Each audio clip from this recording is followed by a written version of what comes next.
Driving in Dominican Republic, your AMA Questions Answered, 2026 edition.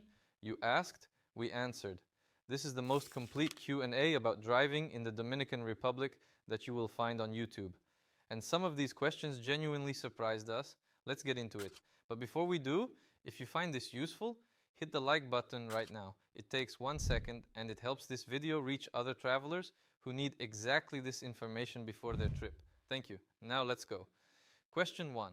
Is it actually safe to drive in the Dominican Republic? Honest answer, it depends on what you compare it to and how you drive. The World Health Organization ranked the Dominican Republic #1 in the world for road accident rates per capita in their 2019 global report, REC Foisenabo Chevo 64.6 casualties per 100,000 people. That is a real number, and we are not going to pretend otherwise. However, the 2023 WHO report puts the current rate at 27.4 per 100,000, and 2025 saw the lowest road accident toll in years, just under 2,000, down significantly from previous years. The trend is improving. Here is the more useful framing. The danger on Dominican roads is concentrated and predictable. Roughly 70% of all serious road incidents here involve motorcyclists. If you are in a car, you are in a statistically much safer position. The risk goes up significantly at night, on unfamiliar rural roads, and in rain. Most tourists who drive here have a completely uneventful experience.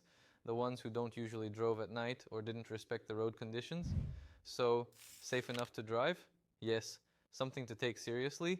Also yes. Question 2. Does my driver's license work here? Yes. Your home country driver's license is valid in the Dominican Republic for up to 90 days. You do not need an international driving permit, though having one is useful if your license is not printed in English or Spanish, because it gives officers a translation they can read. US, Canadian, European, UK licenses, all accepted.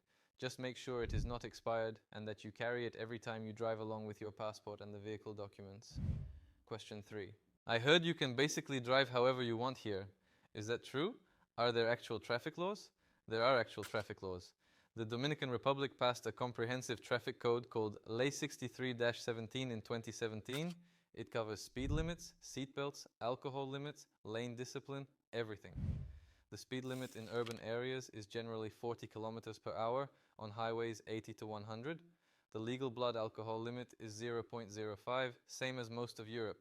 Now, enforcement is inconsistent. That is the honest answer.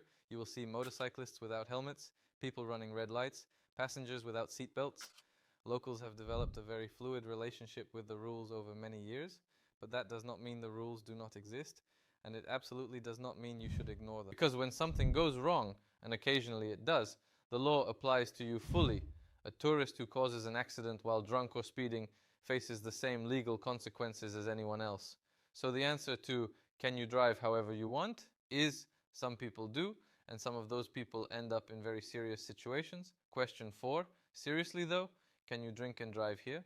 I've heard people say the police don't care. No, and this is one of the most dangerous myths about driving in the Dominican Republic.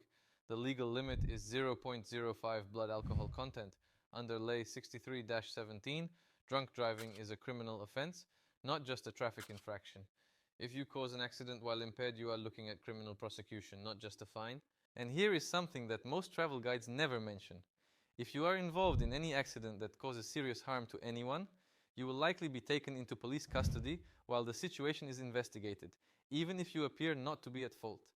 Now imagine that scenario with alcohol in your system. This is not a theoretical risk, it is documented in the official travel advisories of the United States, the United Kingdom, and Canada. Do not drink and drive here, full stop. Question 5. What are the biggest hazards that nobody warns you about? Great question, and we have a full dedicated video on this, link in the description, but the short version is this. Speed bumps are the #1 surprise for new drivers here.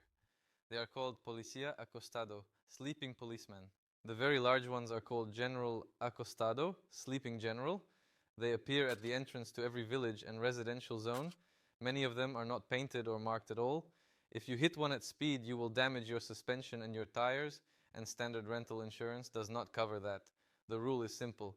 Whenever the road narrows or you approach a town, slow down and look ahead. Livestock on the road. The province of La Altagracia, which includes Punta Cana, is historically the largest cattle ranching region in the country. On roads outside the resort area, especially toward Higüey, Miches, and Sabana de la Mar, you will encounter cows and horses on the road.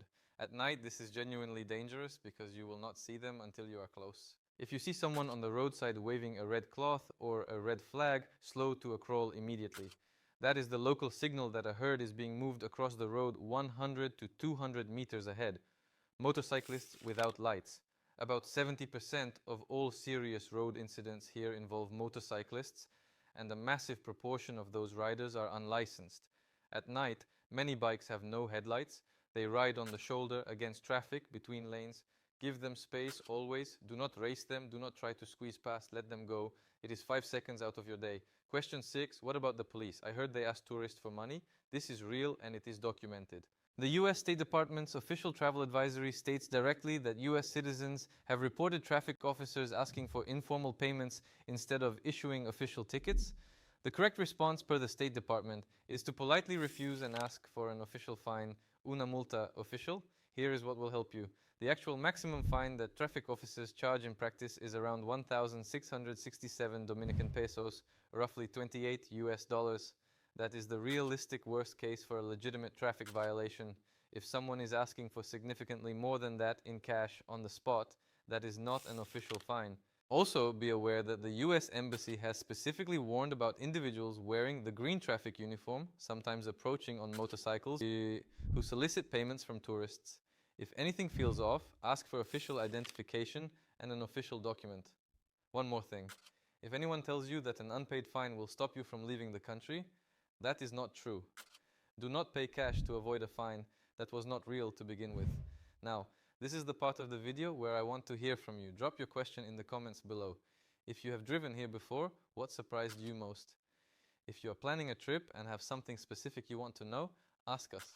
We read every comment and the best questions will end up in the next edition of this video. This is your AMA and we want to keep it going. Question 7. What are the rush hours and when is the best time to drive? 2 windows to avoid. In the morning, between 6 and 8 a.m., you have commuter traffic combined with a wave of tour buses heading to Saona Island, Hoyo Azul, and other popular excursion destinations. The roads out of Punta Cana get congested fast and the tour buses are not shy about taking up the full lane. In the evening, between 6 and 8 p.m., everyone is coming home at once. This is the most difficult driving window of the day. Plan to arrive at your destination before 6 or wait until after 8. Outside these windows, daytime driving in the Dominican Republic is genuinely pleasant, roads are clear, scenery is beautiful, and if you have a good car and know what to look out for, it is one of the best ways to explore the country. And repeat after us, do not drive at night unless you have no choice. Question 8. What documents do I need in the car? Every single time you drive, you need 4 things: your driver's license, your passport, the vehicle registration, and the insurance document.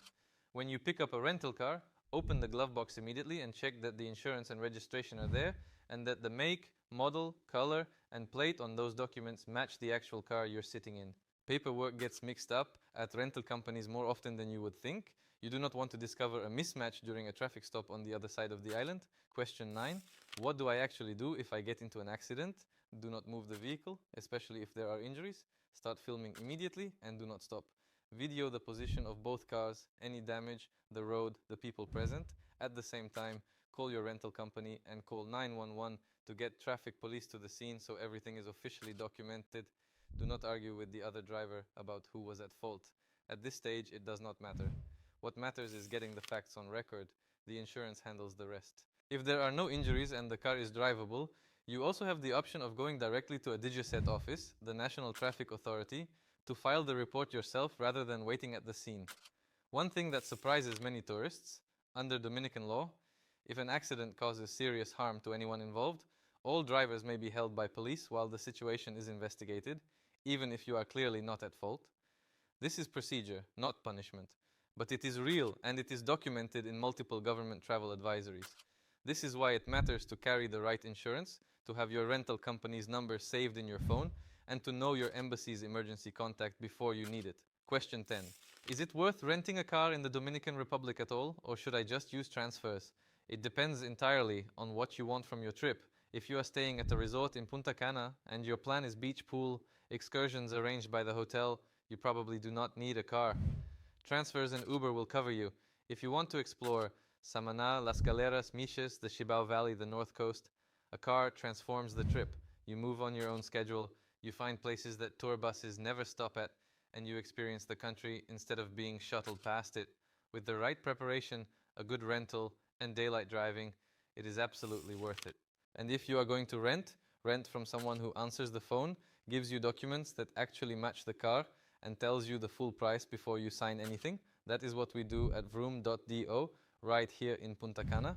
Transparent pricing, full insurance included, delivery to your hotel or the airport exit, low deposit, no counter games. Link is in the description below. Thank you for watching all the way to the end of this one. It means a lot.